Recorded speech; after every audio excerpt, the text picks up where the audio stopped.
2019 Aston Martin Vantage, we slide behind the wheel of a prototype. The omens are good. For once, I'm glad that the English weather is delivering as anticipated. Shakespeare's home county of Warwickshire is covered with a chill greyness, what his bardness once described as barren winter, with his wrathfulness being cold, and the roads are damp and greasy. This is the perfect location to answer some of the more significant questions we have about the new Aston Martin Vantage ahead of its formal launch later this year. As you'd expect from James Bond's sometimes favorite car company, the proceedings are very cloak and dagger.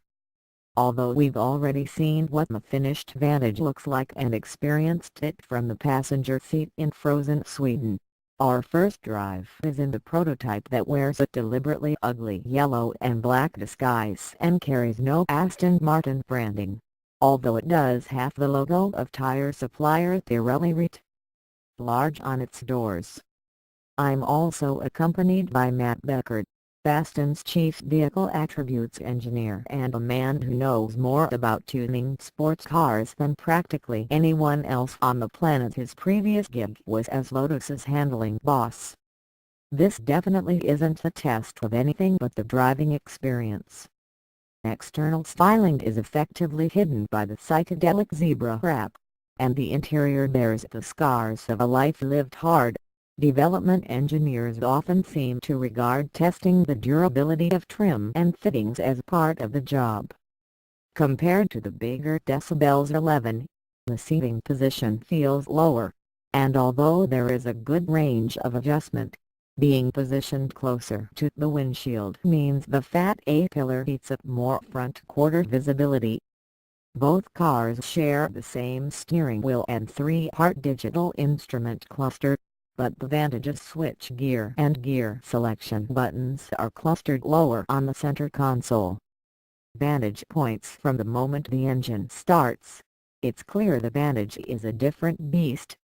It shares the DB11 AMG-source twin-turbo 4.0-liter V8. The DB11 is also available with a twin-turbo V12 but gets a much darker soundtrack.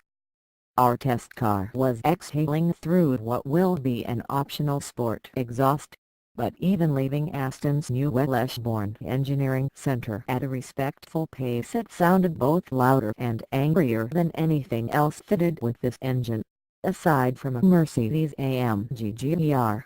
That is, Becker says the exhaust note has been tuned to give more higher frequencies, as they are better suited to the character of the car. There are some impressively loud pops and bangs when lifting off the throttle, too. It's no surprise that the Vantage is quick. The AMG V8 has bountiful low-down torque, but like many a true thoroughbred, it's happiest when being wrapped by the whip, pulling increasingly strongly as it closes in on the 7,000 RPM breadline. As we noted with the DB11 V8, the marriage between the engine and the ZF Auto, which AMG doesn't use in its own models, is a particularly happy one, delivering shifts that feel subjectively as quick as those of a dual-clutch automatic in the powertrain's more aggressive modes. Becker admits that in track mode upshifts are actually flowed fractionally over Sport Plus to give the bigger torque bump and a louder exhaust crack. The 295/35 R20 rear tires find plentiful grip in the slippery conditions, and the chassis shrugs off surface imperfections. So far, so Aston, but turning onto smaller and tighter roads reveals what the Vantage is really good at. The front end stays faithful and communicative as speed increases, and now the diff at the back also gets a chance to show how clever it is. Becker says that it can produce up to 1845 pounds-feet of looking force almost instantly, much more than a conventional mechanical limited slip differential. This helps to both maximize grip and to vector torque across the rear axle. The result is outstanding traction in the greasy conditions, yet without the low-speed understeer that aggressive LSDs often engender. It feels nimble and secure but also throttle steerable to an impressive degree, even with the stability control switched fully on, and it's rowdy without being scary with it switched off. As such, the new Vantage is a car capable of doing seemingly contradictory things. But the manual gearbox version will have a less advanced mechanical differential is likely to limit its appeal even further than the prejudice that buyers seem to have against cars with clutch pedals. Other impressions are necessarily fleeting. In assessment terms, this is a hurried cup of tea rather than a full English breakfast.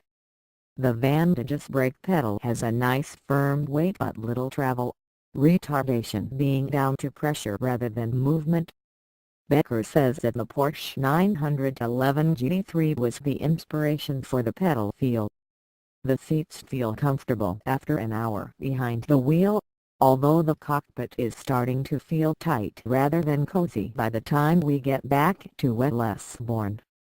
Thanks for watching. Please like, subscribe and share.